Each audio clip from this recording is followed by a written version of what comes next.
అసలు జవహర్లాల్ నెహ్రూ గారి టార్గెట్ ఏంటి ఇప్పుడు? అసలు ఎందుకు అసలు అది ఏంది అసలు అది? ఇప్పుడు జవహర్లాల్ నెహ్రూ, ఇక మహాత్మా గాంధీ. ఇప్పుడు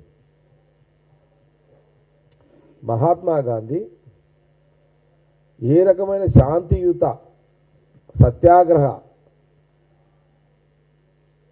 హింస లేకుండా అహింసా మార్గంలో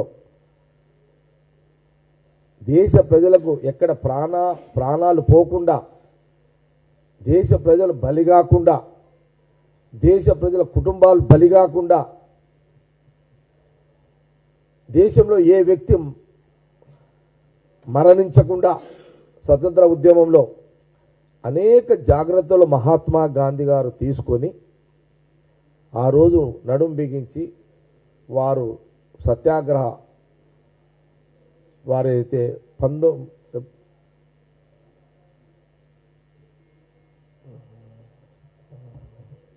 అప్పుడు మనం బుట్టలేం కాడి కొంత కన్ఫ్యూజ్ అవుతుంటా డేట్లు చూసుకొని చెప్పాలి కదా. పుడితేనేమో తక్కువ అని తెలుస్తుంది మనకంత. అప్పుడు నేను పుట్టలేదు, మోడీ పుట్టలేదు. అప్పుడు మోడీ పుట్టిండా అప్పుడు? అమిత్ షా కూడా పుట్టిండు అప్పుడు? ఏమన్నా 1930లో పుట్టిరు ఎవరెవరు 1930లో ఎవరు పుట్టిరు అసలు? 1930లో మోడీ గారు ఏమైనా పుట్టిండా? అమిత్ షా ఏమైనా పుట్టిండా? అంత డీటెయిల్ పుట్టిండా? పుట్టలేడు కదా.